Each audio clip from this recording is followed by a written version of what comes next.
যেখানে আল্লাহ তাআলা বিশ্বনবীর 5টি বৈশিষ্ট্যের কথা বলেছেন। কয়টি? সবাই বলুন আওয়াজ করে, কয়টি? 5টি বৈশিষ্ট্যের কথা আল্লাহ তাআলা এই আয়াত দুটিতে উল্লেখ করেছেন। বিশ্বনবী সাল্লাল্লাহু আলাইহি ওয়াসাল্লামের জীবনী, ওনার বায়োগ্রাফি নিয়ে কথা বলাটা দুষ্কর, কারণ এটার কোনো শেষ নাই, কুল নাই, কিনারা নাই, বিয়ন্ডলেস, বাউন্ডলেস, বটমলেস। সুবহানাল্লাহ বলেন। কারণ তিনি তো এমন নবী যিনি হ্যাঁ বললে এটা শরীয়তে হালাল হয়ে যায়। নবীর মুখ দিয়ে যদি বের হয় হ্যাঁ, নাম, ইয়েস, তাহলে এটা হালাল। ঠিক কিনা বলেন?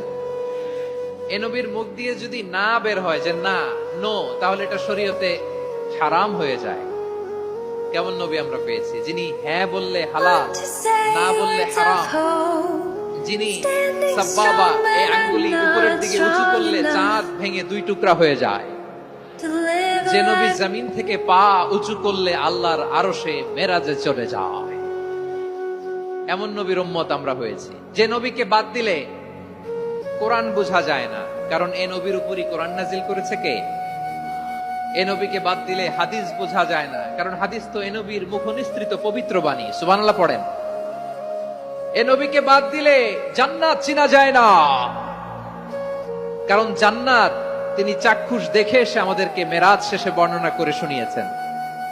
এ নবীকে বাদ দিলে জাহান্নাম চেনা যায় না, এ নবীকে বাদ দিলে আমার রবকে চেনা যায় না। ঠিক কিনা বলেন? তো বিশ্বনবীর 5টি বৈশিষ্ট্যের কথা আল্লাহ তাআলা এই সূরাতে উল্লেখ করেছেন। আল্লাহ রাসূল সাল্লাল্লাহু আলাইহি ওয়াসাল্লাম যখন মক্কাতে দাওয়াত দিচ্ছিলেন,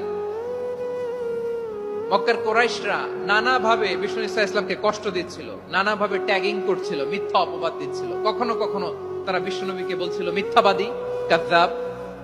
কখনো বলছিল যে তুমি হচ্ছে জাদুকর, সাহির। কখনো বলেছে শায়ের, মুহাম্মদ তুমি কবি। কখনো বলেছে কাহেন, মুহাম্মদ তুমি গণক।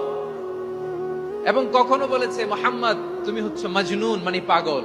আওয়াজ করে সবাই পড়ুন, নাউযু বিল্লাহি মিন যালিক। তাহলে বিশ্বনবীকে মৌলিকভাবে এই 5টি অপবাদ দিয়েছে। আমার কলেজা টুকরা সিলেটের ভাইরা, বিশ্বনবীর ব্যাপারে মিথ্যা অপবাদ মৌলিকভাবে দিয়েছে কয়টি? 5টি। বলেছে তুমি মিথ্যাবাদী, বলেছে তুমি গণক, তুমি কবি, তুমি পাগল, তুমি জাদুকর।